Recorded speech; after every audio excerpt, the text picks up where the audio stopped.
45:1 சொல்லுகிறது, கர்த்தராகிய நான் அபிஷேகம் பண்ணின கோரேசுக்கு முன்பாக இடைக்கட்டுகளை அவிழ்க்கும்படிக்கும் அவனுக்கு முன்பாக வாசல்கள் பூட்டப்படாதிருக்க அவன் வலது கையை பிடித்துக்கொண்டு அவனுக்கு சொல்லுகிறதாவது. பொதுவாக நம்முடைய ஆண்டவர் நம்மோடு கூட இருக்கிறார் என்பதிலே நமக்கு எந்த விதமான சந்தேகமும் இல்லை. கர்த்தர் நம்மோடு கூட இருப்பதற்கு நிறைய வழிகளிலே கர்த்தர் நமக்கு உறுதிப்படுத்துகிறார். கர்த்தர் நம்மோடு கூட இருக்கிறார் என்பதை கர்த்தர் பல வழிகளிலே நமக்கு என்ன செய்கிறாரு, நிரூபிச்சுக்கிட்டே இருப்பார். அவங்களுடைய ஆவிக்குரிய ஸ்டாண்டர்டுக்கு ஏற்ற மாதிரி நிரூபிப்பார். அதே மாதிரி தான் நம்ம எல்லாம் ஒரே சபைக்குள்ள தான் இருக்கிறோம். நமக்கும் தேவனுக்குமான தொடர்பு எந்த நிலையில் இருக்கிறதுங்கிறது தான் முக்கியம். ஒவ்வொருத்தருக்கும் ஒவ்வொரு ஆவிக்குரியதான ஸ்டாண்டர்ட் இருக்கிறது. அப்போது நாம் தேவனோடு கூட இருக்கிறோம். ஆனால் அந்த தேவனோடு இருக்கிற ஐக்கியம் எவ்வளவு தூரத்தில் இருக்கிறது, எந்த நிலையில் இருக்கிறது அப்படிங்கிறது தான் முக்கியம்.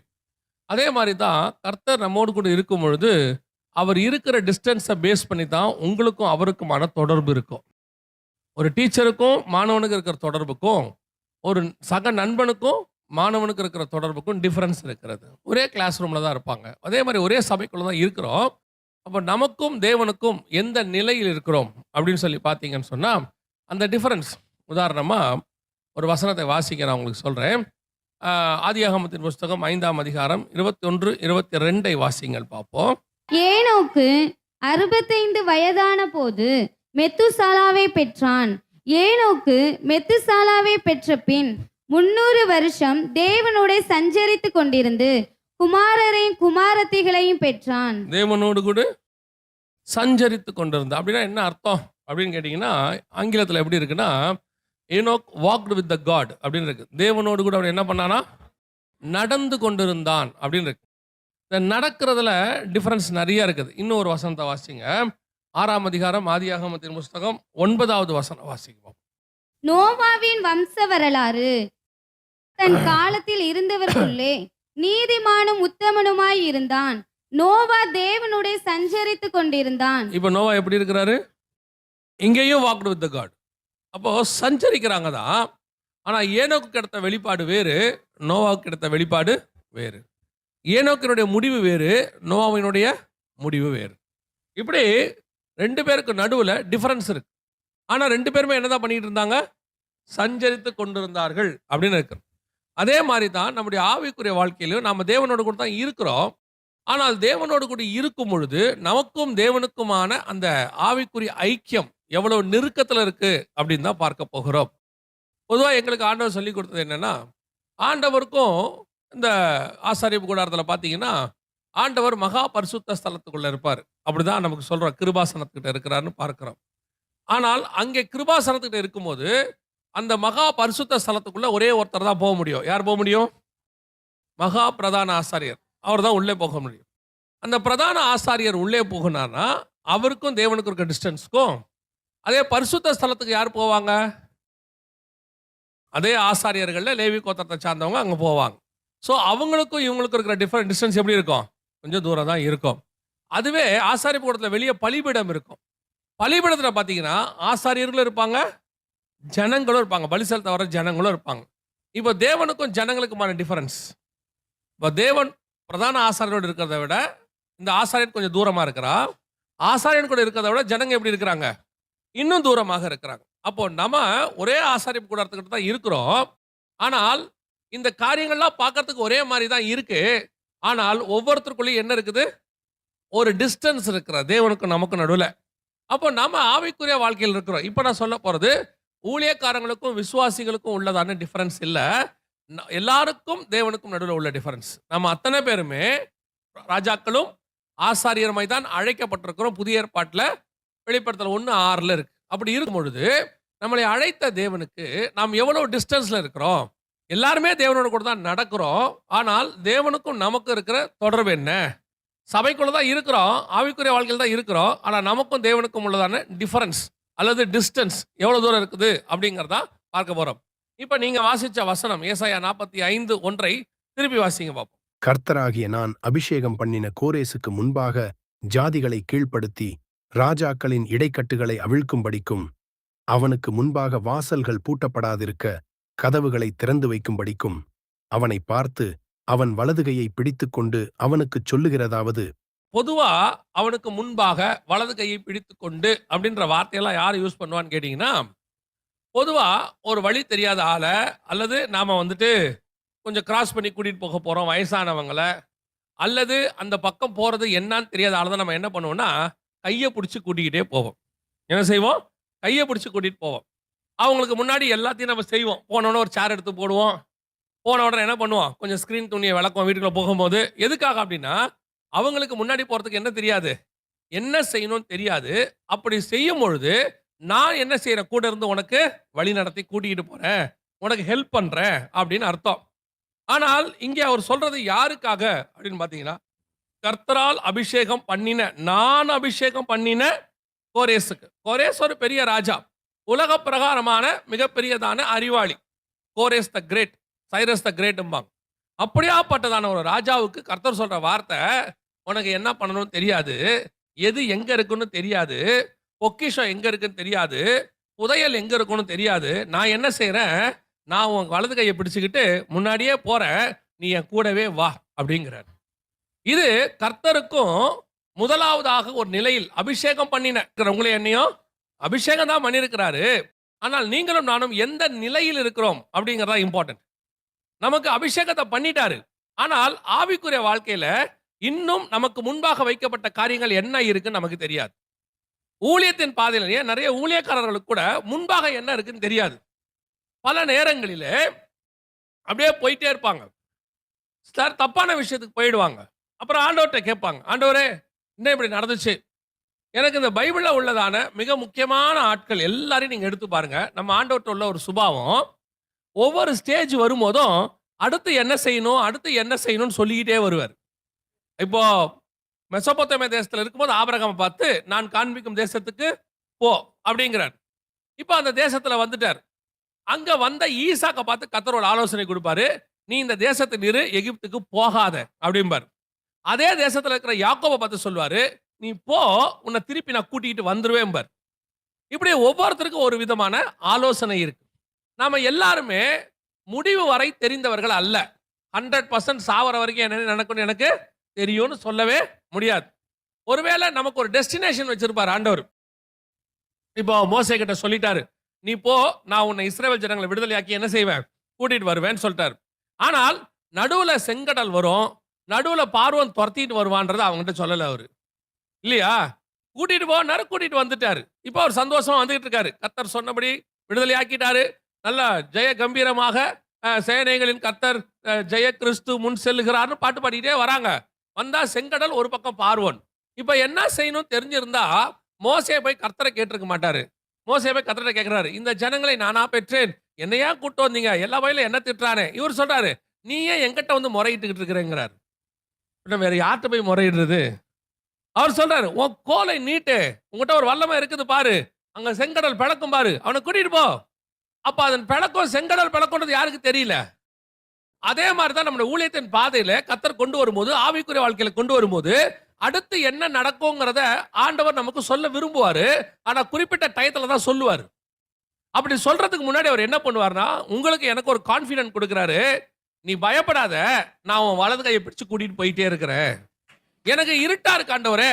கோரேஸ் ஒருவேளை, ஆண்டவரே பெரிய பாபிலோனா இருக்கு, ஒருவேளை கோரேஸ் அப்படி ஆண்டவரை பார்த்தவனா இருந்தா, பாபிலோனா இருக்கு, எல்லாரும் இருக்கிறாங்க, பெரிய பெரிய கோட்டையா இருக்கு அப்படின்னும் போது, நீ கவலைப்படாத கோரேஸ், உன் கையை பிடிச்சு நான் தான் கூட்டிட்டு போயிட்டு இருக்கிறேன்.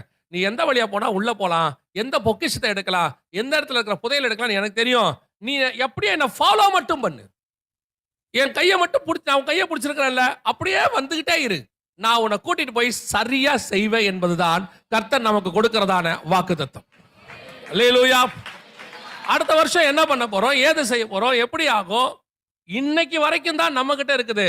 இன்னைக்கு வரம் வலது கையை பிடித்துக்கொண்டு நடத்தி கொண்டு வந்த தேவன் இனிமேலும் உன்னை நடத்த வல்லமை உள்ளவராக இருக்கிறார். அல்லேலூயா. இதுதான் உங்களுக்கு எனக்கு ஆண்டவர் பண்ற வாக்குத்தத்தம். நிறைய பேருக்கு என்னன்னா, ஆண்டவர் என்னென்னலாம் நமக்கு செய்ய போறாருங்கிறத அப்படியே நமக்கு முன்னாடி பிளான் மாதிரி போட்டு கொடுத்துடணும். பிளான் மாதிரி போட்டு கொடுத்துட்டா நமக்கு நிம்மதி. சில நேரத்துல சில விஷயங்களை தான் கர்த்தர் சொல்லுவாரு, சில விஷயங்களை என்ன செய்ய மாட்டாரு, சொல்ல மாட்டார் நம்ம கிட்ட. அவரா செய்வார். அது பாட்டு தானா வரும். ஏன்னா உன் வலது கையை பிடித்து கொண்டு போகிறது நான். சொன்னியும் செய்யாதிருப்பாரோ, சொல்லியும் செய்யாதிருப்பாரோ, வசனத்தையும் நிறைவேற்றாதிருப்பாரோ. இந்த அவிசுவாசம் அல்லது பயம் இருக்குல்ல, அது வேணாங்கிறார் கர்த்தர். கையை நாள்ல பிடிச்சிருக்கிறேன். நீங்க யோசிச்சு பாருங்க, ஒரு சின்ன வயசுல நம்மள போகும்போது கொஞ்சம் தடுமாறோம்னா அப்பா கையை பிடிச்சிருந்தாருன்னா கீழே விழ விட மாட்டாரு. தடுமாறி கீழே விழுற மாதிரி இருக்கும், ஆனா அப்படியே கையை பிடிச்சி அப்படியே தூக்குவாரு. அந்த கிட்ட முட்டை போதுற மாதிரி இருக்கும், முட்டி கீழே போற மாதிரி இருக்கும் தெருவுக்கு, ஆனா மோத விட மாட்டார், தூக்கிடுவாரு. ஆனா பிள்ளைக்கு என்ன தெரியுமா, அப்பா விட்டுருவாரோ. அது என்ன பண்ணும், கையை உதறிட்டு தானா நடக்க ஆசைப்படும். அப்பா சொல்வாரு, குறிப்பிட்ட காலம் வரும், நானே கையை விடுவேன், நீ போலாம். இங்க மேடு பள்ளமா இருக்கு, உன்னை எப்படி கொண்டு போகணும்னு எனக்கு தெரியும். சில நேரங்களில் கர்த்தர் கையை பிடிச்சு கூட்டிட்டு போறாரு, சில நேரத்தில் சில விஷயத்த சொல்லாம இருக்கிறாரு, அல்லது கர்த்தர் உங்களுக்கு முன்பாக போறாரு, நான் உங்களுக்கு ஒரு விசுவாசம் வேணும்னு நினைக்கிறாரு. என்ன விசுவாசம் வேணுமா, என்னை நடத்தி கொண்டு ஒருத்தர் முன்பாக போகிறார். அவர் ஜெயம் கொடுக்கிற தேவன். அவர் எனக்கு நன்மை தான் செய்வார், அவரால் எனக்கு தீமை செய்யவே முடியாது. அப்படி ஒருத்தர் எனக்கு முன்னாடி போகும்போது நான் ஏன் பயப்படணும், நான் ஏன் யோசிக்கணும், நான் ஏன் கவலைப்பட்டுக்கிட்டே இருக்கணும்? இயற்கையாகவே நமக்கு ஒரு பயம், ஒரு காஷன் சொல்லுவாங்க, அல்லது ஒரு ஒரு விதமான காரியம் இருக்கும். நடக்குமா, நடக்காதா, ஆகுமா, ஆகாதா, என்ன செய்யணும்? இதுதான் இஸ்ரவேல் ஜனங்கிட்ட இருந்துச்சாமா. அதனால 1 கொரிந்தியர் 10 ஆண்டவர் சொல்றாரு, அதனால் அநேக இடத்தில் அவர் பிரியமாய் இருக்கவில்லைன்னு இருக்கு. இவர் தான் விடுதலையாக்கினாரு, இவர் தான் முன்னாடி போனாரு, இவர் தான் செங்கடலை பிளந்தாரு, இவர் தான் மன்னா கொடுத்தாரு, காடை கொடுத்தாரு, எல்லாம் கொடுத்தாரு. ஆனா அவங்க எப்படி இருந்தாங்களா? 4வது வசனம், எல்லாரும் ஒரே ஞான பானத்தை குடித்தார்கள். எப்படி எனில் அவர்களோட கூட சென்ற ஞான கண்மலையின் தண்ணீரை குடித்தார்கள். அந்த கண்மலை கிறிஸ்துவே. கம்யூனியன் எடுத்தாங்களாமா. அவங்க என்ன, அந்த வசனத்தின்படி அது என்னவாமா? கம்யூனியன். ஞான போஜனத்தை புசித்தார்கள், ஞான பானத்தை குடித்தார்கள். அப்படி இருந்தும் அநேக இடத்துல கர்த்தர் எப்படி இல்லை, பிரியமா இருக்கவில்லை. ஏன் பிரியமா இருக்கல? அடுத்த வசனம் 6வது வசனம், அவர்கள் இச்சித்தது போல நாமும் பொல்லாங்கனவைகளை இச்சியாதபடிக்கு இவைகள் நமக்கு திருஷ்டாந்தங்களா இருந்து. அப்ப நல்லா கவனிச்சு கொள்ளுங்க, ஆண்டவர் ஒரு முறுமுறுப்பை விரும்பவில்லை. அது கீழே அப்படியே படிச்சுட்டு வந்தீங்கன்னா அவர்கள் முறுமுறுத்தார்கள் இருக்கு, இச்சித்தார்கள் இருக்கு. ஆண்டவர் என்ன விரும்பலையாமா? கம்யூனியன் எடுக்கிறோம், எல்லாம் செய்யறோம், முன்பாக போறாரு, அற்புத எல்லாம் செய்யறாரு. ஆனால் அவரிடத்துல கர்த்தர் எப்படி இல்லை, பிரியமா இருக்கவில்லை. யோசிச்சு பாருங்க, அவர்களுக்காக இவ்வளவு பஸ்கா ஆட்டுக்குட்டி அடிக்கப்பட்டது, பெரிய பெரிய அற்புதங்கள் செய்யப்பட்டது, இவனை காப்பாத்துறதுக்கு அவன் தலைப்பிள்ளை சங்காரமாச்சு, எவ்வளோ காரியங்கள் நடக்குது. ஆனாலும் கர்த்தர் அவற்றில் என்னவா இல்லையா? என்ன காரணம்? பிரியமில்லாமையா இவ்வளோ செஞ்சீங்க? எல்லாம் பிரியத்தோட தான் செஞ்சேன், ஆனா ஒரு முறுமுறுப்பு, ஒரு விதமான ஒரு டிஸ்டர்பன்ஸ், எப்போ பார்த்தாலும் பேசிக்கிட்டே இருக்கிறது, நடக்குமா, நடக்காதா, சாவடிக்கவா கூட்டு வந்தீங்க. இப்படி ஒரு சிலர் வீடுகளுக்குள்ள என்ன பண்றாங்க, குடும்பத்துக்குள்ள முறுமுறுத்துக்கிட்டே இருப்பாங்க. அப்படி கணவனா இருக்கட்டும், மனைவியா இருக்கட்டும், சிடு சிடுன்னு இருந்துகிட்டே இருப்பாங்க. இது ஆண்டவருக்கு பிடிக்கிறது இல்லையாமா? அதே மாதிரிதான் ஆவிக்குரிய வாழ்க்கையில் இருக்கிறீங்களாமா. எது சொன்னாலும் இத்தனை வருஷம் நடத்திட்டாரே, அப்படி இருக்கும் பொழுது நாம ஏன் அப்படியே முறுமுறுப்பு, நடக்குமா, நடக்காதா? அப்ப கர்த்தர் சொல்றாரு, இத்தனை வருஷம் நான் உன்னை நடத்தி கொண்டு வந்ததுக்கு என்ன பலன்? அப்ப நான் இவ்வளவு நாள் நடத்திருக்கிறேன்றதுல உனக்கு என்ன இல்ல? ஒரு நம்பிக்கை என் மேல வரவே இல்லையே. உங்களை பிள்ளைகளை நீங்க வளர்த்துக்கிட்டே வரீங்க, 20 வயசு 22 வயசு ஆன பிறகு பிள்ளை கேட்குது, ஒருவேளை என்னை நடுத்தல நீங்க நிறுத்திட்டீங்கன்னா, என்னை விரட்டி விட்டீங்கன்னா, உங்க சொத்தெல்லாம் எனக்கு பிரிச்சு இப்பவே எழுதி வச்சிருங்க. ஏன்பா எழுதி வைக்கணும்? நாளைக்கு என்னை விரட்டி விட்டா, ஏப்பா 22 வருஷம் உன்னை நடத்தியிருக்கிறேனே, 25 வருஷம் நடத்தியிருக்கிறேனே, உனக்கு சாப்பாடு போட்டிருக்கிறேன், இன்னுமா உனக்கு என் மேல நம்பிக்கை வரலன்னா, அப்பதான் ஆண்டவர் சொல்றாரு, உன் மேல எனக்கு என்ன இல்லை, பிரியம் இல்லை. காரணம் என்ன? உன் வலது கையை பிடித்துக்கொண்டு முன்பாக இத்தனை வருஷம் நான் போயிருக்கிறேனே, இத்தனை ஆண்டு காலம் உன்னை நடத்தி இருக்கிறேனே, நீ ஒண்ணும் இல்லாத போது வெறும் கோலும் கையுமா இருக்கும் போது நான் உன் கூட இருந்தனே, மனுஷர்களை உதாசீனப்படுத்தின போது நான் உன் கூட நின்றேனே, உன்னை வேணான்னு எல்லாரும் சொல்லும் போது நான் வேணும் என்று சொன்னேனே, அந்த நிலையிலேயே நான் உன் கூட இருந்து கூட்டிட்டு வந்துட்டேனே. இதுக்கு மேல உனக்கு என் மேல என்ன அவிசுவாசம்? இதுக்கு மேல உனக்கு என்ன என் மேல ஒரு நம்பிக்கை இல்லா தன்மை? எப்போ பார்த்தாலும் முறுமுறுப்பு, என்ன ஆகும், ஏதாகும், என்ன நடக்கும்? ஆண்டவருக்கு என்ன பிரியம் தெரியுமா? ஆண்டவர் ரொம்ப பிடிச்ச வார்த்தை, அவர் என்னை கொன்று போட்டாலும். சாத்ராக் மேஷாக் ஆபேத்நேகோ சொல்லுவான், அழகா சொல்லுவா, அவர் என்னை காப்பாற்றினாலும் சரி, காப்பாற்றா விட்டாலும் சரி, என் வாயிலிருந்து அவருக்கு விரோதமா ஒரு வார்த்தை வராதுன்னா. இதுக்கு அர்த்தம் என்ன தெரியுமா? இது அவர் மேல் நான் வைத்த நம்பிக்கை. அவர் என்னை காப்பாற்றுவார் எனக்கு தெரியா. ஒருவேளை காப்பாத்தாம போனாலும் எனக்கு கவலை கிடையாதுயா. ஏன் தெரியுமா? இது வரைக்கும் என்னை நடத்தினவர் உண்மை உள்ளவர். அவர் எனக்கு முன்பாக போய் கொண்டிருக்கிறார். எனக்கு என்ன பயம்? நமக்கு ஒரு முன்னாடி ஒருத்தர் போனா நமக்கு ஒரு தைரியம் வருது இல்ல, அவர் கூட இருக்கிறாரு. இல்ல நீங்க ஒரு எம்எல்ஏ கூட வாகனத்துல போறீங்க, நீங்க போகும்போது எதுக்காவது பயப்படுவீங்களா? டிராபிக்கை பத்தி கவலைப்படுவீங்களா? அங்க வந்தாலும் போலீஸ் நிக்கிற அவரை பார்த்து பயப்படுவீங்களா? எதுவும் பயப்பட மாட்டீங்களா? நான் இப்ப எதுக்குள்ள இருக்கிறேன்?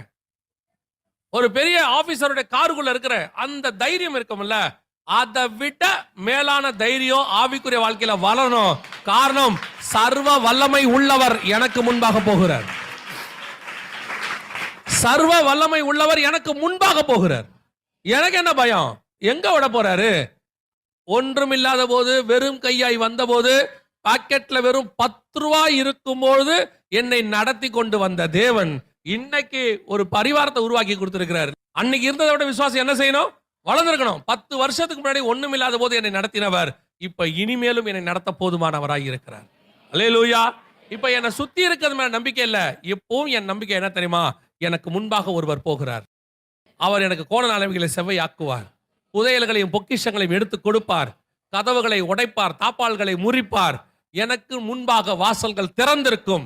இது அபிஷேகம் பண்ணினவனுக்கு கர்த்தர் கொடுக்கிறதான வாக்கு தத்தம். கர்த்தர் யார் அபிஷேகம் பண்ணானோ அவனுக்கு கொடுக்கிற வாக்கு தத்தம் இது. அப்ப கர்த்தர் நம்மளை அபிஷேகம் பண்ணிட்டாரு அப்படின்னா இது நடக்கும். ஒரு கோரேஸ் ராஜாவுக்கு முன்னாடியே இது நடக்கும்னா உங்களுக்கு எனக்கும் நடக்காதா? பிள்ளைகளை அழைக்கப்பட்ட உங்களுக்கு எனக்கும் நடக்காதா? இப்ப ஆண்டவர் சொல்றாரு, உனக்கு முன்பாக போய் கோணலானவைகளை செவ்வையாக்குவேன். இது கர்த்தர் முன்னாடி போகும்போது நடக்கிறதான ஒரு சம்பவம். 2வது வாசிங்க, உன்னத பாட்டின் புஸ்தகம் 8ஆம் அதிகாரம் 5வது வசனம் வாசி. இந்த வசனம் சொல்லுது, தன் நேசர் மேல் சார்ந்து கொண்டு வனாந்தரத்திலிருந்து வருகிற இவள் யார்? இது அதே பிரயாணம் தான். முதல் பிரயாணத்துல கர்த்தர் வலது கையை பிடிச்சுக்கிட்டு என்ன பண்ணாரா? முன்னாடி போனாரு. கோரேஸ் எங்க போறாரு? அப்போ பின்னாடி போறாருன்னு அர்த்தம். அவர் முன்னாடி போறாரு, இவரு பின்னாடி போறாரு. முன்னாடி போறவனுக்கு என்ன கிடைக்கும்? வாசல்கள் திறந்திருக்கும், கதவுகள் பூட்டப்படாது இருக்கும், தாப்பால்கள் முறிக்கப்பட்டிருக்கும், பொக்கிஷம் புதையல்கள் எல்லாம் கிடைக்கும். இது முன்னாடி போறவனுக்கு. யோசிச்சு பாருங்க, பின்னாடி ஃபாலோ பண்றவனுக்கே அவன் நடக்குது. இயேசுவை பின்தொடர்கிறவனுக்கு இவ்வளவும் கிடைக்குது. ஆனா இதை விட இன்னொரு ஸ்டேஜ் இருக்குது, அடுத்த ஸ்டேஜ். இது என்ன ஸ்டேஜ் அப்படின்னு பாத்தீங்கன்னு சொன்னா, வசனம் சொல்லுது, தன் நேசர் மேல் சாய்ந்து கொண்டு வனாந்தரத்தில் வருகிற. இது எங்க? இது பின்னாடி வர அனுபவம் இல்ல, முன்னாடி போற அனுபவம் இல்ல. இது என்ன சொல்லுது? தன் நேசரின் மேல் மார்பிலே சாய்ந்து கொண்டு வருகிற இவள் யார்? இது யாருன்னா கூடவே நடக்கிற இன்னொரு ஆள். இப்ப பின்னாடி போல இப்ப நான் எப்படி போயிட்டு இருக்கிறேன்? இது யாரை பத்தி சொல்லப்பட்டிருக்குன்னு கேட்டீங்கன்னா, மனைவியை குறித்து சொல்லப்படுகிறது, மணவாட்டியை குறித்து. என் நேசர் மேல் சாய்ந்து கொண்டு வருகிற. இது குறிப்பாக சபைக்கு தான் இந்த வார்த்தை பொருந்தும். இந்த வார்த்தை ஏன்னா மணவாட்டிங்கிற வார்த்தை யாருக்கு பொருந்தும்? சபைக்கு பொருந்துற வார்த்தை. சபை கர்த்தரை பின்பற்றின காலம் ஒன்று இருந்துச்சு. நான் இயேசுவை ஏற்றுக்கொண்டேன், இயேசுவை பின்பற்றுகிறேன், நான் கிறிஸ்தவன் அப்படின்னு சொல்ற காலம் ஒன்று இருந்துச்சு. இதுதான் நீங்க சபைக்குள்ள வந்த புது காலம், ஆரம்பத்தில் ஏற்றுக்கொண்டது. ஆனால் வந்த நீங்கள் அதே மாதிரி கடைசி வரைக்கும் எனக்கு புதையல் கிடைக்கும், எனக்கு பொக்கிஷம் கிடைக்கும் அப்படின்னு என்ன செய்யக்கூடாது? பின்னாடியே போயிட்டு இருக்க கூடாது. அப்படி ஒரு ஸ்டெப் தாண்டி அப்படி சைட்ல மார்புல சாயிர கூட்டமா மாறணும். அல்லேலூயா. இது எப்ப நடக்கும் அப்படின்னு கேட்டீங்கன்னா, இப்போ உங்க எல்லாருக்கும் தெரியும், ஆண்டவர் பேதுருவை கூப்பிடுறாரு. மீன் பிடிச்சிடுறாங்க. மீனை பிடிச்ச உடனே ஆண்டவர் சொல்றாரு, இவைகளை விட்டு விடு, நான் உன்னை என்ன செய்வேன்? மனுஷனை பிடிக்கிறவனாய் மாத்துவேன் அப்படின்னு சொல்றார். ஆண்டவர் பேதுரை கூப்பிட்ட உடனே, மீன் பிடிக்கிற பேதுரை கூப்பிட்ட உடனே அடுத்து யாரை கூப்பிடுவாரு? தன் தகப்பனோடு கூட உட்கார்ந்து கொண்டு வலைகளை பழுது பார்த்து கொண்டிருந்த யோவானையும் யாக்கோபையும் கூப்பிட்டார்னு இருக்கும். அந்த வார்த்தை ஒன்று இருக்கும் அந்த இடத்துல. பின்னாடி சென்றுகிட்டு இருந்த யோவான் இப்போ அவன் என்னவா மாறிட்டான்? மார்பல சாய்கிறவனாக மாறிட்டான். பின்னாடி போறதுக்கு ஒரு காலம் இருந்துச்சு. நீங்க சர்ச்சுக்குள்ள வந்த காலம், பின்னாடி வந்த காலம். பின்னாடி வரும்போது கர்த்தர் உனக்கு சொல்லிக்கிட்டே வருவார், என் பின்னே வாருங்கள், அதை தருவேன், இதை தருவேன், எல்லாம் நடந்துகிட்டே இருந்துச்சு. முன்னாடி அவர் போனார். அதுதான் கோரேசுக்கு சொன்னது, நான் உனக்கு முன்பாக போய் எல்லாத்தையும் ரெடி பண்ணுவேன். அது ஒரு காலம். நீ பின்னாடி வா, நான் உன்னை மனுஷனை பிடிக்கிறவனாய் மாத்துவேன். நீங்க பின்னாடி வாங்க, உங்களை அப்போஸ்தலர் என்று அழைப்பேன். உங்களுக்கு வல்லமையும் அதிகாரத்தையும் கொடுப்பாரு. இதெல்லாம் பின்னாடி வரவனுக்கு நடக்கும். ஆட்டோமேட்டிக்கா நடக்கதான் செய்யும். அவர் தம்மிடத்தில் வந்தவர்களை அழைத்து அவர்களை பிரசங்கம் பண்ணவும், அவர்கள் தம்மோடு இருக்கவும், பிரசங்கம் பண்ணவும், வியாதியத்தில் அகப்பட்டவர்களை குணமாக்கவும், பிசாசுகளை துரத்தவும் அவர்களுக்கு அதிகாரம் கொடுத்தார். இதெல்லாம் இருக்கு, மார்க்ல இருக்கு. ஆனா நீ வெறும் பின்னாடியே போற கூட்டம் இல்ல. அப்படியே 20 வருஷம் பின்னாடி, 30 வருஷம் பின்னாடி, 40 வருஷம் பின்னாடி என்ன சொல்றீங்க? நான் அப்படியே ஆண்டவருக்கு பின்னாடி போயிட்டே இருக்கிறேங்க. கர்த்தர் முன்பாக போய் எனக்கு கோணலாக்கி செவ்வையாக்கி 30 வருஷமா முன்னாடி போயிட்டே இருக்கிறாரு. அப்புறம் 30 வருஷம் பின்னாடியே தான் இருக்கிறீங்களா? பின்னாடியே தான் இருக்கிறேன். அப்புறம் எனக்கு சந்தோஷமா இருக்குதுங்க. புதையல் கொடுக்கிறாரு, பொக்கிஷம் கொடுக்கிறாரு, எல்லாம் தேவையான சாப்பாடு கொடுத்திருக்காரு, எனக்கு நல்ல குடும்பம் கொடுத்திருக்காரு, எனக்கு பேர பிள்ளைகளா பார்க்க வச்சுட்டாரு. அப்புறம் அவ்வளவுதான், பின்னாடி போயிட்டே இருக்கிறேன். ஓ, இவ்வளவுதான் ஆவிக்குரிய வாழ்க்கையா? இல்ல, ஆண்டவர் சொல்றாரு, பின்னாடி போயிட்டு இருக்க நீ இன்னும் ஒரு 2 ஸ்டெப் முன்னாடி வா, வந்து என் கூட நட, என் மார்பல சாய்ந்து கொள்ளுங்கிற சொல்றாரு. இதுதான் அடுத்து நடக்க வேண்டிய ஆவிக்குரிய வளர்ச்சி. சபை, நான் எப்பவும் சொல்றேன், சபை எண்ணிக்கையில பெருகாவது என்பது 2வது, ஆவியில பெருகுவதுதான் 1வது. உங்களுக்கும் தேவனுக்குமான ஐக்கியம் தான் அதிகமாக வேண்டுமே ஒழிய எவ்வளவு பேர் இருக்கிறாங்கிறது முக்கியம் இல்ல, எவ்வளவு பேர் இருக்கிறவங்க எப்படி இருக்கிறாங்கன்றதுதான் முக்கியம். எல்லா சபைகளுக்கும் பவுல் எழுதுறாரு. ஆனால் 2 சபைக்கு மட்டும் பெருமையா சொல்றாரு, அவர்கள் வேத வாக்கியங்களை ஆராய்ந்து பார்த்தார்கள். யார பத்தி? தெசலோனிக்கேயரை பத்தியும் பெரோயா பட்டணத்தார பத்தியும். மத்தவங்களை பத்தி சொல்லும் பொழுது, உன்னிடத்தில் எனக்கு ஒரு குறை உண்டு, உன்னிடத்தில் ஒரு குறை உண்டு, கலாத்தியரே இப்படி போறீங்களே, கொரிந்தியரே புறஜாதியத்தில் காணப்படுறது அருவருப்பு கிட்ட காணப்படுகிறது. ஆனா தெசலோனிக்கேயரை பெரோயா பத்தி சொல்லும் பொழுது அவர்கள் வேத வாக்கியங்களை ஆராய்ந்து பார்த்தார்கள். ஒரு ஸ்டெப் முன்னாடி வந்துட்டான், கர்த்தரோடு கூட வளர ஆரம்பிச்சிட்டான். இதைத்தான் கர்த்தர் சொல்றாரு, ஒரு ஸ்டெப் முன்னாடி வா. பின்னாடி வந்தது நல்லது, அது ஒரு காலம். நல்ல கவனிச்சு பார்த்திருக்கீங்களா? இந்த ஓட்டப்பந்தயம் ஓடுறவன்ல, மாரத்தான் ஓடுறான்ல, எடுத்த உடனே ஃபர்ஸ்ட் ஓட மாட்டான். தெரியுமா உங்களுக்கு? 100 மீட்டர்ஸ் ஓடுறவன் தான் பட்டுன்னு முன்னாடி ஓடிடுவான். ஏன்னா அவனுக்கு ரொம்ப ஷார்ட் டிஸ்டன்ஸா இருக்குது, குடு குடுன்னு ஓடி முடிச்சிருவான். இந்த ரொம்ப நேரம் ஓடுறவன் வந்து ஆரம்பத்தில் ரொம்ப பொறுமையா ஸ்டார்ட் பண்ணுவான். அந்த கடைசி 1/2 கிலோமீட்டர் இருக்கிற வரைக்கும் கூட பின்னாடியே தான் வந்துகிட்டு இருப்பான். அதுக்கப்புறம் ஒரு ஷூட் அப் பண்ணுவான் பாருங்க, அவன் கிட்டு கிட்டு கிட்டு கிட்டு கிட்டுன்னு ஓடி அந்த கம்பத்துக்கிட்ட வரும்போது டக்குன்னு முன்னாடி ஓடி வந்துடும். ஒரு காலகட்டம் வரைக்கும் பின்னாடி வந்தது உண்மை. இப்போ கர்த்தரோடு கூட மார்பில சாய்கிற காலம். ஏங்க, நாங்க தான் பின்னாடி வரும்போதே நல்லா இருந்தோமே, இதுல நாங்க ஏன் மார்பில சாயினோம்? என்ன அவசியம் இருக்கு? ஒரு பெரிய மத தலைவர் இருந்தாரு அந்த கிறிஸ்தவத்துல. அவர் வந்து ஒரு 10 வருஷத்துக்கு முன்னாடி இந்த சம்பவம், அவர் ஒரு வார்த்தை சொன்னாரு, don't get closer to the God அப்படின்னாரு.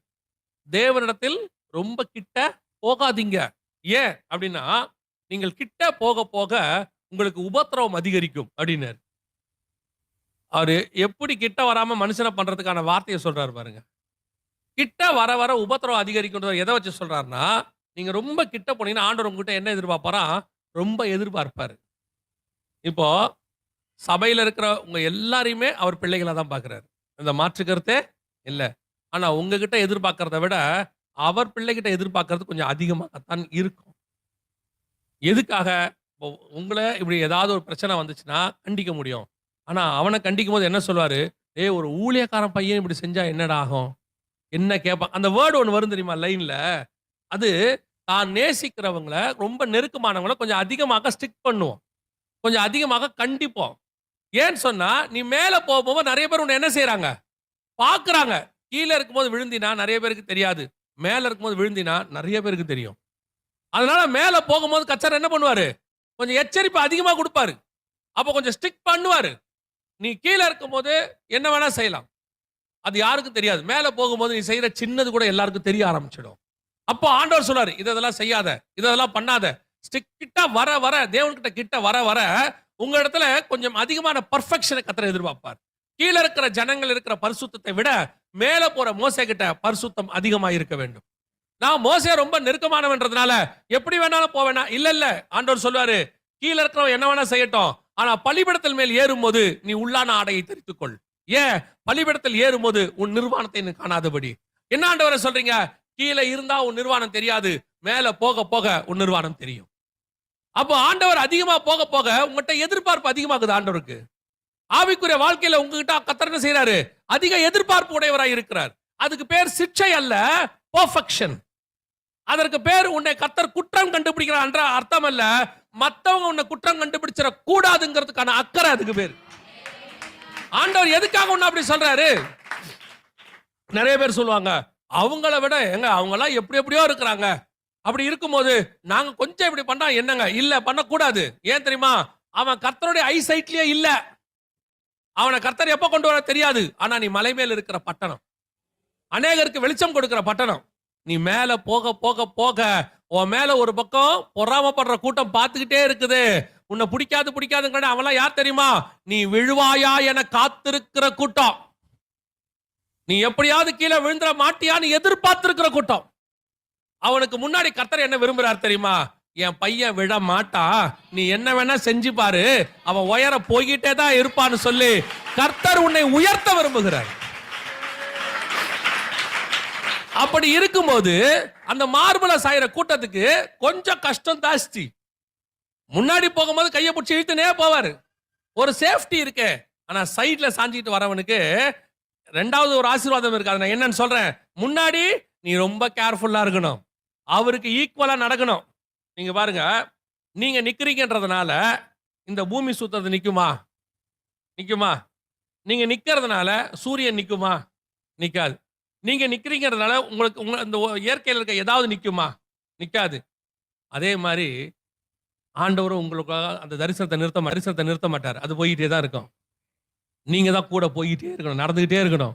நீங்க நின்னீங்கன்னா நீங்க தான் உங்களுக்கு வச்ச தரிசனத்துல இருந்து தூரம் போவீங்களே ஒழிய உங்களுக்காக நின்னு கூட்டிட்டு போக மாட்டார் ஆண்டவர். ஏன்னா அது ஒரு ஜேர்னி. அந்த ட்ரெயின்ல நீங்க போனா போயிட்டே தான் இருக்கணும். அது பாட்டு போயிட்டே இருக்கும். நீ தான் ட்ரெயின்ல கரெக்டா ஏறிக்கணும். அந்த ட்ரெயின்லயே போனோம். சிலர்லாம் பாத்தீங்கன்னா ட்ரெயின் விட்டு இறங்காமையே வாங்குவாங்க, ஜன்னல்லையே தான் வாங்குவாங்க எல்லாத்தையும். ஏன்? எனக்கு கொய்யாப்பழம் வாங்குறத விட நான் பிரயாணம் எனக்கு முக்கியம். சிலர் கொய்யாப்பழம் வாங்கிட்டு ட்ரெயினை விட்டுரும்.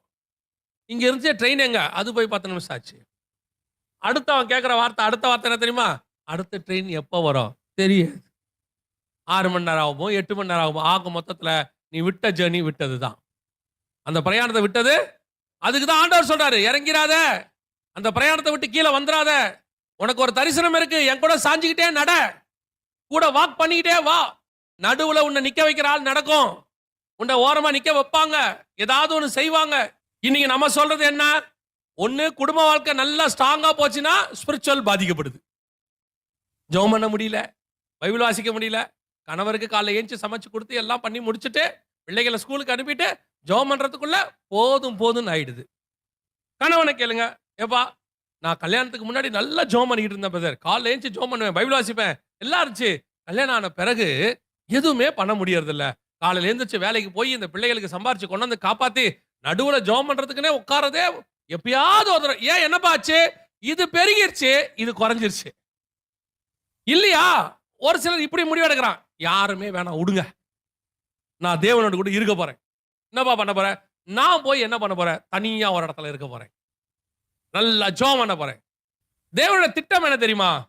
பரலோகத்திலிருந்து பூமியிலே உங்களை கொண்டு செய்ய வேண்டிய ஒரு வேலை இருக்கு. மெத்துசுலா வந்தாதான் லாமேக்கு வருவான், லாமேக்கு வந்தாதான் நோவா வருவான், நோவா வந்தாதான் பேழை வரும், பேழை வந்தால்தான் மிருகங்கள் எல்லாம் பாதுகாக்கப்படும், அடுத்த தலைமுறை உருவாகும். இதுக்கு ஏனோக்கு மெத்துசுலாவை பிறக்க வேண்டி இருக்குது. குமாரரையும் குமாரத்தைகளையும் பெற்றான். ஆனால் நான் மெத்துசுலாவை பிறக்க போறேன், நோவாவை கொண்டு வர போறேன், ஒரு பெரிய ப்ராஜெக்ட பூமியில செய்ய போறேன், அப்படியே உலகத்தையே காப்பாத்த போறேன், ஒரு சந்ததி என்கிட்ட வருது, அதுக்காக நான் தேவனோட நடக்கிறது கொஞ்சம் வீக் ஆகுது, அதுக்கு டைம் இல்லைன்னா கர்த்தர் சொல்லுவாரு, இல்ல அப்படின்னா நீ எடுத்துக்கொள்ளப்பட மாட்டேன், நீ இதுலயும் இருக்கணும் அதுலயும் இருக்கணும். அப்போ இந்த ரெண்டையும் எப்படி சேர்த்து செய்யறது? ரெண்டையும் பர்ஃபெக்ட்டா செய்யணுமே. எத்தனை ஆவிக்குரியவர்கள் தெரியுமா? அது ஆண் பெண், நான் 2 பேருமே சொல்லல, 2 பேரும் பொறுக்கும், ஆண் பெண்.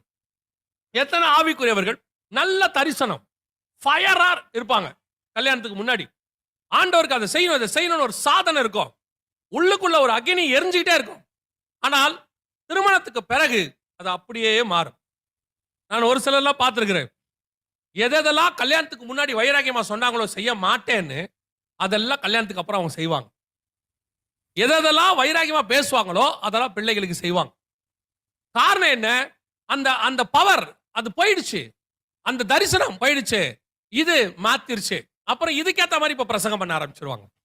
இதுக்கேற்ற மாதிரி காம்ப்ரமைஸ் ஆக ஆரம்பிச்சிருவாங்க. அதுக்கு அப்ப எப்படி அன்னைக்கு கல்யாணத்துக்கு முன்னாடி ஒரு பவர்ஃபுல்லா பேசினாங்களோ, இப்ப கல்யாணத்துக்கு அப்புறம் இதுக்கேற்ற மாதிரி மாறிடுவாங்க. ஆமாங்க, அன்னைக்கு தெரியாம பேசிட்டோம். இல்ல அன்னைக்கு பேசுனது சரி. இன்னைக்கு உனக்கு பேலன்ஸ் பண்ண தெரியல. உன் தரிசனம் குறையாம, உன் மேல உள்ள அபிஷேகம் குறையாம, கர்த்தர் உனக்கு வச்சதான ஓட்டத்தை நிறுத்தாம அதே ஓட்டத்துல ஓடணும். ஆனா இங்க சொல்ற விஷயத்தையும் செய்யணும், கர்த்தரோடையும் சஞ்சரிக்கணும். அப்படிப்பட்டவன் தான் தேவனோடு கூட நடக்கிற மனுஷன். ரெண்டையும் செய்யணும். ஏங்க அது முடியுமா? முடியும். முடியாத விஷயத்தை கர்த்தர் சொல்லுகிறதே கிடையாது. முடியும். அதுக்கு நான் என்ன செய்யணும்? நீ ஆவியானவர், அதுக்கு தான் ஆவியானவர் துணை வேணும். ஆவியானவர் உனக்கு அந்த காரியத்தை செய்ய சொல்லுவார், செய்ய உதவி செய்வார். நீ பழிய தூக்கி ஆதாம் மாதிரி பழிய தூக்கி போடாதீங்க. நீர் கொடுத்த ஸ்திரீயானவள் தான் காரணம். ஏன் உன்னால ஆவிக்குரிய வாழ்க்கை வளர முடியல? இந்த ஒய்ஃப் தாங்க எல்லாத்துக்கும் காரணம். ஓஹோ, ஏன் உன்னால வளர முடியல? காலைல ஏஞ்சி ஜெபம் பண்ணல, பிள்ளைங்களோட நைட் எல்லாம் முழிச்சே இருந்தனா காலையில எந்திரிச்சு வர முடியலங்க. ஓஹோ, நீ இப்ப என்ன சொல்றனா, மனைவி கர்த்தரால் வரும், கர்த்தர் கொடுத்த ஆசீர்வாதம் இல்லையா? பிள்ளைகள் கர்த்தரால் வரும். அப்ப இந்த ரெண்டு ஆசீர்வாதமும் உனக்கு சாபம்னு சொல்ற. நீ அதோட அர்த்தம் என்ன? ரெண்டும் சாபம்னு சொல்ற. கர்த்தர் இந்த சாபத்தை கொடுத்ததுனால இதை செய்ய முடியல அப்படின்னு சொல்ற. அப்போ கல்யாணம் பண்ணும்போது ஏன் ஆசீர்வாதம் சொன்ன? பிள்ளை பிறந்தவனே ஏன் சொன்ன? கர்த்தர் எனக்கு ஒரு பிள்ளையை கொடுத்தார், கர்த்தருக்கு சோத்திரம் அப்படின்னு ஏன் சொன்னீங்க? அப்ப என்ன அர்த்தம்? மனைவியும் சரி, பிள்ளையும் சரி, கணவனும் சரி, ஒரு நாளும் அது சாபம் அல்ல. கர்த்தர் உனக்கு ஆசீர்வாதமா தான் கொடுத்துருக்கிறாரு. அதை நான் கர்த்தர் தேடின ஆட்களுக்கு சொல்றேன், கர்த்தர் சொல்லி கல்யாணம் பண்ணவங்களுக்கு சொல்றேன். சோ கொடுத்துருக்கிறாரு. ஆனால் உனக்கு அதை பேலன்ஸ் பண்ண தெரியல. அத தேவனோடு கூட நடந்து கொண்டே இதையும் செய்யணும். சஞ்சரித்து கொண்டிருந்து குமாரரையும் குமாரத்தைகளையும் பெற்றான். உன் ஆவிக்குரிய வாழ்க்கையை வாழ்ந்துட்டு இருக்கணும். ஆனா அதே நேரத்தில் குடும்பத்தை பெர்ஃபெக்ட்டா நடத்தணும். உன் குடும்ப வாழ்க்கையை பெர்ஃபெக்ட்டா நடத்தணும். அதே நேரத்தில் ஆவிக்குரிய வாழ்க்கையும் கரெக்டா இருக்கணும். இதுவும் அதுவும் போட்டு என்ன செய்யக்கூடாது? இதனால அது கூட கூடாது, அதனால இது கூட கூடாது. ஓ, அதனால தான் இது போச்சு கிடையாது. கர்த்தர் ஒத்துக்கிறது இல்லை அதை. ரெண்டையும் ஆண்டவர் சொல்றார். இப்போ பின்னாடி போயிட்டு இருக்கும்போது ஆசீர்வாதம், முன் சாஞ்சிக்கிட்டு போறதுங்கிறது தரிசனம். பின்னாடி வரவனுக்கு ஒரு கவலை கிடையாது. என்ன முன்னாடி போறவர் எல்லாத்தையும் பார்த்துப்பாரு, எனக்கு என்ன கவலை? ட்ரெயின் ஓட்டும் போது நீங்க என்னைக்காவது முழிச்சிருந்து அந்த டிரைவருக்கு ஜெபம் பண்ணி இருக்கிறீங்களா? ஏறி நிம்மதியா படுத்தீங்க தானே? உங்க நம்பிக்கை என்ன? அந்த ட்ரெயின் கண்டிப்பா போய் என்ன செய்யும்? ஒரு ஜெபம் பண்ணுவீங்க, ஆண்டவரே பிரயாணத்தை. அந்த மாதிரி தான் உங்களுக்கு முன்னாடி ட்ரெயின் போறதுனால, கர்த்தர் போறதுனால நீங்க கவலை இல்லாம போன காலம் ஒன்று உண்டு. ஆனா இது அல்ல, இது அல்ல, இது அதல்ல. இது மார்பிலே சாய்ந்து கொள்ளுதல். அப்படியே நான் நடந்து போவேன், எனக்கு உண்டான காரியங்கள்லாம் வந்துகிட்டே இருக்கும். நான் வனாந்தரத்துல, அந்த வசனம் அழகா இருக்கும், வனாந்தரத்திலே சாய்ந்து வருகிற இவள் யாரோ. கோரேஸ் எங்க கூட்டிட்டு போனாரு? பொக்கிஷம், உதையல், ஒளிப்பிடம் எல்லாத்துலயும் போய் கூட்டு போய் சும்மா எல்லாம் திறந்து கொடுக்கிறாரு. அது ஒரு காலம், அது நல்லா இருந்துச்சு, ஆசீர்வாதமா இருந்துச்சு. இப்போ சாஞ்சிட்டு போறது எங்க போறோம்? பல நேரங்களில நாம் கர்த்தரோடு கூட சாய்ந்து கொண்டு நடக்கும்போது நடக்கிற இடம் நீங்கள் விரும்புகிற இடமா இருக்காது. கர்த்தர் உன்னை கொண்டு போகிறது வனாந்தரமாய் தான் இருக்கும். வனாந்தரம் என்பது உங்கள் பார்வைக்கு ஏதோ கஷ்டமான இடம் இல்லையா? வெளிப்புறமாக அது கஷ்டமா இருக்கும். ஆனால் வனாந்தரம் என்பது அங்கதான் பிரைவசி. அங்கதான் என்ன இருக்குது? பிரைவசி. அங்கதான் உங்களுக்கும் நேசருக்குமான தொடர்பு இன்க்ரீஸ் ஆகிற இடம். இந்த செப்பரேஷன் ஒன்னு இருக்குல்ல, அதுக்கு பேர் தான் வனாந்தரம். ஆவியானவராலே இயேசு கிறிஸ்து எங்கே கொண்டு போகப்பட்டார்? வனாந்தரத்துக்கு. ஏன்? 40 நாள் அங்கே அவர் தேவனோட அந்த காட்டு மிருகங்களோடு சஞ்சரித்தார். முடியும் போது வசனம் சொல்லுது, தேவ தூதர்கள் வந்து அவருக்கு பணிவிடை செய்தார். அப்படின்னா கர்த்தர் உன்னை வனாந்தரத்திலே சாய்த்து கொண்டு நடத்துகிறார். சில நேரங்களில் கர்த்தர் கொண்டு போவது தெரியுமா? தனிமைப்படுத்துவார். இங்க பாருங்க, பத்மு தீவுல யோவான் எப்படி இருந்தாரு? தனிமையாய் இருந்தார். வெளிப்படுத்தல் 17:3 வாசிங்க. ஆவிக்குள் என்னை வனாந்தரத்திற்கு கொண்டு போனான். எங்க கொண்டு போனாரு? இப்ப வாசிங்க, 37ஆம் அதிகாரம் எசேக்கியேல் புஸ்தகம் 1-2 வசனம் வாசிங்க. கர்த்தருடைய கை என் மேல் அமர்ந்து, கர்த்தர் என்னை ஆவிக்குள்ளாக்கி வெளியே கொண்டு போய் எலும்புகள் நிறைந்த ஒரு பள்ளத்தாக்கின் நடுவில் நிறுத்தி என்னை அவைகளின் அருகே சுற்றி நடக்க பண்ணினார். இதோ பள்ளத்தாக்கின் வெட்ட வெளியிலே அந்த எலும்புகள் மகா திரளாய் கிடந்தது. அவைகள் மிகவும் உலர்ந்ததுமாயிருந்தது. பாருங்க, ஒரு பெரிய ரகசியத்தை உங்ககிட்ட வெளிப்படுத்த வேணும். உங்ககிட்ட கர்த்தர் பேசணும்னா கர்த்தர் உங்களை எங்க கூட்டிட்டு போறாரு? வெளியே கூட்டு போறாரு, வனாந்தரத்துக்கு கூட்டு போறாரு. இப்ப பாருங்க, இப்ப வாங்க, ஆண்டவர் மார்பில யார் சாஞ்சிட்டு இருந்தா? பின்னாடி போயிட்டு இருந்தவன் எங்க வந்துட்டான்? இப்ப மார்புல சாயிற. நல்லா கவனிச்சிங்களா? 12 சீஷர்கள்லயே ரகசியத்தை அறிந்து கொள்ளுகிற ஒரு சீஷன் யாருன்னு கேட்டீங்கன்னா யோவான் மட்டும்தான். சீஷர்கள் யாருமே இயேசு கிட்ட போய் அந்த காட்டி கொடுக்கிறவன் யாருன்னு அவங்க யாரும் கேட்கல. ஏன் கேட்கல? அவங்க எல்லா தூரத்துல இருக்கிறவங்க அவர் மார்பிலே சாய்ந்திருக்கிற அந்த சீஷனை நோக்கி. ஏன் தெரியுமா? இந்த மார்பில சாய்ந்திருக்கிறவங்கிட்ட தான் அவர் ரகசியத்தை வெளிப்படுத்துவார். அந்த காரியத்தை அவர் அவங்ககிட்ட தான் சொல்லி கொடுப்பார். அப்ப இவங்க அத்தனை பேருக்கு தெரியுது, நம்ம கிட்ட அவர் வருகையை பத்தி பேசுவாரு, அடையாளங்களை பத்தி பேசுவாரு, அடுத்து மரிக்க போறத பத்தி பேசுவாரு, எல்லாம் பேசுவாரு. ஆனா உள்ளுக்குள்ள அதை தாண்டி ரகசியம்னு ஒண்ணு இருக்குல்ல, அந்த ரகசியத்தை கர்த்தர் யாருகிட்ட பேசுவார் தெரியுமா? தன் மார்பிலே சாய்ந்திருக்கிறவங்கிட்ட மட்டும்தான் கர்த்தர் ரகசியத்தை பேசுவார். அதனால தான் நல்லா கவனிச்சு பாருங்க, வெளிப்படுத்தின விசேஷங்கிற அப்பேற்பட்ட ரகசியம் அந்த யோவானுக்கு வெளிப்படுத்தப்பட்டது. மற்ற யாருக்கிட்டையும் அதை அவர் கொடுக்கவே இல்லை. அப்போ வனாந்தரத்துல தனிமையிலிருந்து பத்மு தீவுல இருக்கணும், அவங்கிட்ட தான் கர்த்தர் ரகசியத்தை கொடுப்பாரு. அவன் மார்புல சாயிரவனாவும் இருக்கணும். நீ யார் இடத்துல அன்பா இருக்கிறாயோ அவர்கள் தங்கள் ரகசியங்களை எல்லாம் உனக்கு வெளிப்படுத்துவார்கள். அதனாலதான் ஒரு பாருங்க, மனைவி கிட்ட கணவன் கிட்ட சொல்லாதது கூட ஃப்ரெண்ட்ஸ் கிட்ட சிலர் பேசுவான். காரணம், அவன் மேல அவனுக்கு அவ்வளவு நம்பிக்கை, ட்ரஸ்ட், அவன் அவ்வளவு க்ளோஸ். சில மனைவிகள் சொல்லுவாங்க, ஏங்க அவர் என்னை விட அவர் ஃப்ரெண்டு தாங்க அவருக்கு ரொம்ப க்ளோஸ், அவருக்கு தான் எல்லாம் தெரியும்பாங்க. காரணம் என்ன? அவ்வளவு நெருக்கம். தன்னிடத்துல அதிகமாய் நெருங்குகிறார்களோ அவரிடத்துல கர்த்தர் தம்முடைய ரகசியங்களை வெளிப்படுத்த வல்லமை உள்ளவராய் இருக்கிறார். பின்னாடி போனா உனக்கு பொக்கிஷம் கிடைக்கும், ஆசீர்வாதம் கிடைக்கும், பாதுகாப்பு இருக்கு. ஆனா சாஞ்சி கொண்டாதான் பரலோகம் திறக்கப்பட்டிருக்கும். பரலோகத்தினுடைய ரகசியங்கள் என்ன என்பதை கர்த்தர் உங்களுக்கு வெளிப்படுத்த வல்லமை உள்ளவராய் இருக்கிறார். பின்னாடி போனது ஒரு காலம், இதே யோவான் பின்னாடி போனது ஒரு காலம், இதே யோவான் கர்த்தரை பின்பற்றி 3 வருஷம் வந்த ஒரு காலம், அதெல்லாம் கரெக்ட் தான். ஆனா அவன் அப்படியே இல்ல, நெருங்குறான், கிட்ட வரான், கிட்ட வரான், கிட்ட வரான். இன்னும் வந்து ஒரு இடத்துல மார்புல சாய்கிறவனாய் மாறுகிறான், அப்படியே சாயிறான். இப்போ இதுல இன்னொரு விஷயம் என்ன தெரியுமா இருக்கு? இவங்கெல்லாம் கேட்டா சொல்ல மாட்டேன்னு சொல்வார்ல, இவன் கேட்டா கண்டிப்பா சொல்லுவார். ஏன் தெரியுமா? மார்புல சாய்கிற ஒருத்தன் கேட்டானா அவரால் சொல்லாம இருக்கவே முடியாது. கர்த்தர் கண்டிப்பாக சொல்லுவார். இப்ப கவனிங்க, வனாந்தரத்துல சாய்ந்து வருகிற இவள் யாரோனது யாரை பத்தி சொல்லப்படுது? சபையை பத்தி சொல்லப்படுது, மணவாட்டியை பத்தி. அப்போ மணவாட்டி சபை கர்த்தரிடத்திலிருந்து ஒரு ரகசியத்தை கேட்குமானால், ஒரு வெளிப்பாடை கேட்குமானால், சபைக்கு கர்த்தர் வெளிப்படுத்த வல்லமை உள்ளவராக இருக்கிறார். அந்த சபைக்கு கர்த்தர் ரகசியத்தை மறைக்க மாட்டார். சில சபைகள் அவரை பின்தொடர்கிற சபைகள், சில சபைகள் அவர் மார்பிலே சாய்ந்து கொள்ளுகிற சபை. நீங்களும் நானும் அந்த சபையாகத்தான் இருக்கணும். நீங்க நான் எப்படி இருக்கணும்? அந்த சபையாத்தான் இருக்கணும்.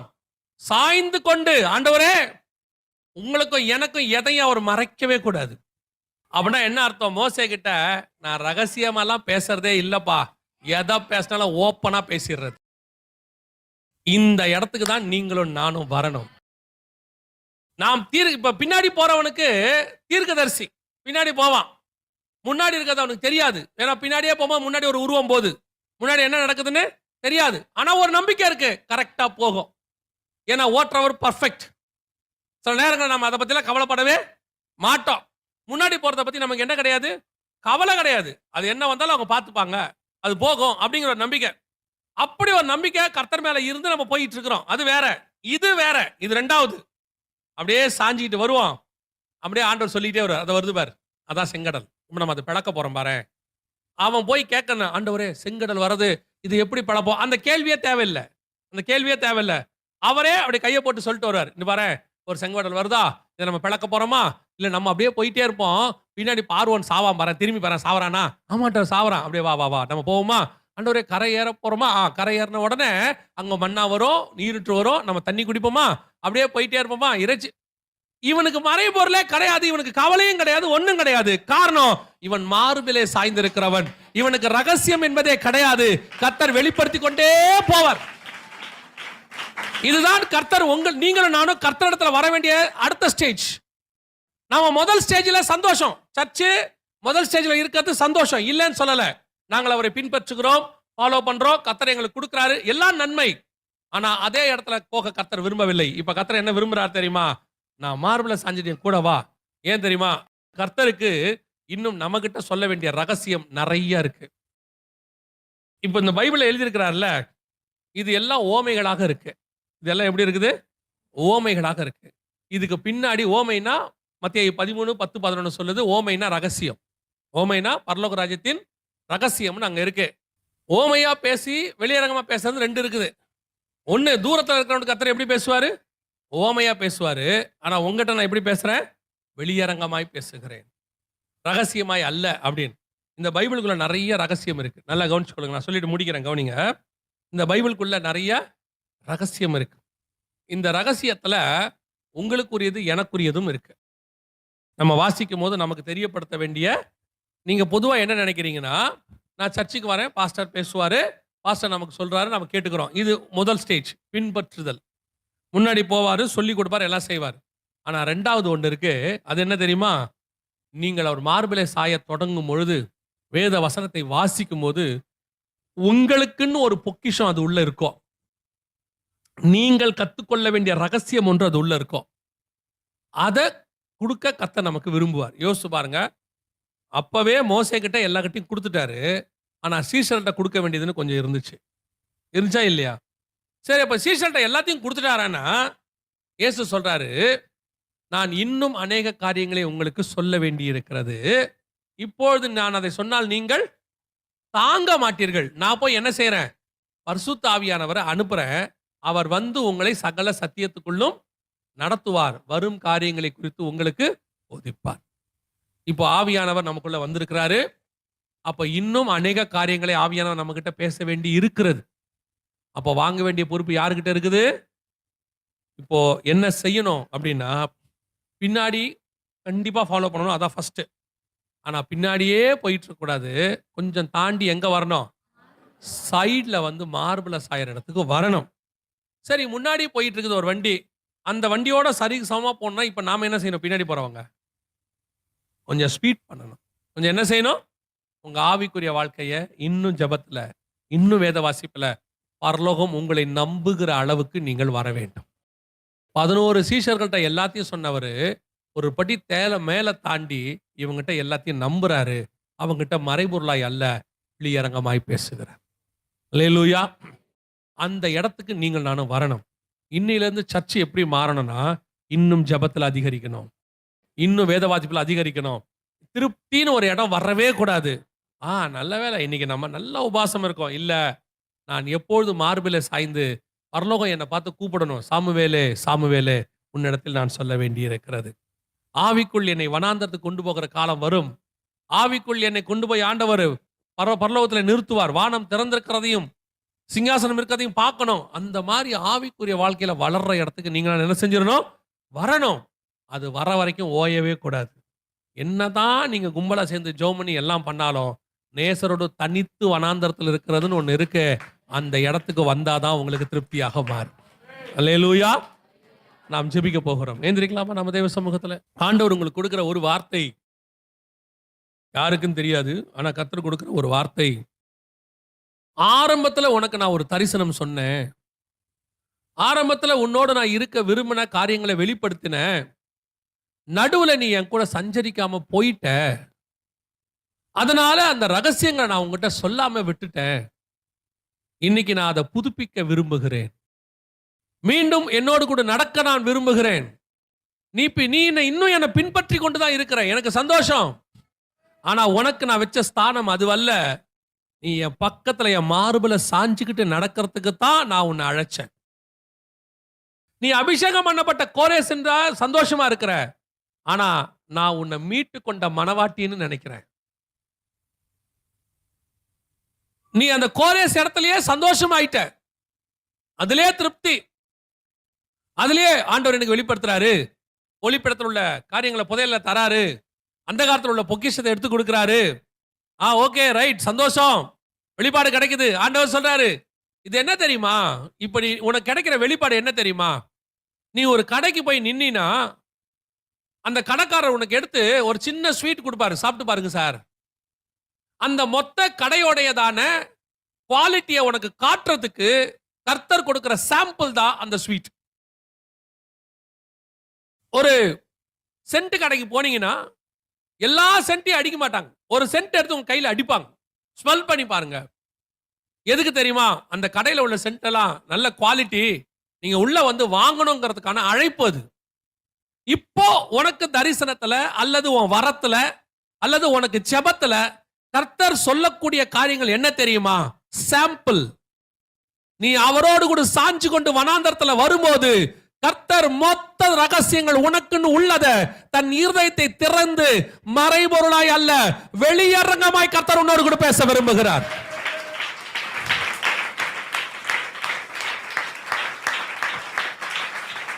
கர்த்தர் உன்னோடு கூட வெளியரங்கமா பேச விரும்புகிறார். ஏன் நான் உன்னை வேறு பிரிச்சேன் தெரியுமா?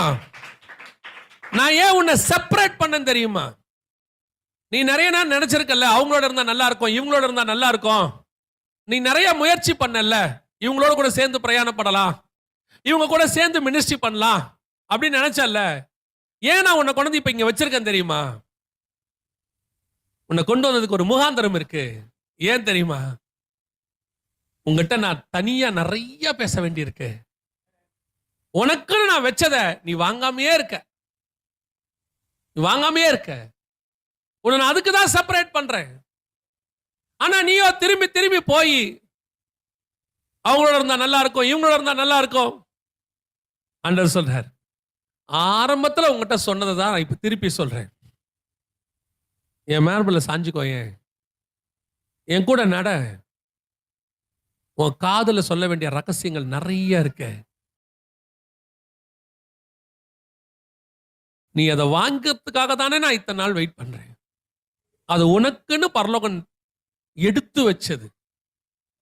10 பிள்ளை இருந்தா ஒரு பிள்ளை வெளியே போயிருந்துச்சுன்னா திரும்பி வர வரைக்கும் தகப்பன் 9 பேருக்கு கொடுத்துட்டு அந்த வெளியே போயிருக்க பிள்ளைக்குன்னு ஒரு பார்ட் எடுத்து வைப்பாரு. யார் கேட்டாலும் சொல்லுவாரு, அவன் வருவான்டா, அவனுக்கும் கொடுக்கணும்டா அம்பாரு. அந்த மாதிரி தான் உனக்கு நான் எடுத்து வச்சிருக்கிறேன். ஆவியானவர் உண்மையிலே நம்ம அதில் ஆசைவாடி கொண்டு இருக்கிறார்.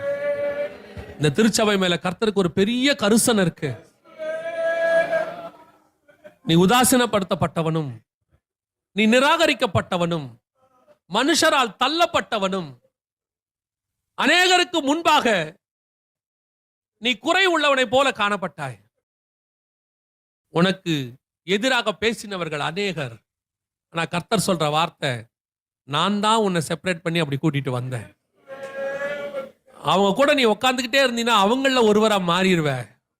நீ 11 சீசன் ஆயிடுவ. நான் உன்னை ஏன் தனிமைப்படுத்தினேன் தெரியுமா? அப்பதான் நீ ஏன் மார்புல சாய்வ. நான் உன்னை கூட்டு போய் வெளிப்படுத்துற விசேஷம் கொடுக்க முடியும். ஒப்பு கொடுப்போமா? Thank you Jesus, thank you lord. ஆவியானவர் நம்மோடு கூட பேசிக் கொண்டிருக்கிறார். ஒவ்வொருத்தரோட ஆவியானவர் பேசுகிறார். இப்ப இந்த வார்த்தைகள்ல ஒவ்வொருத்தருக்கும் கர்த்தருடைய வார்த்தை உண்டு.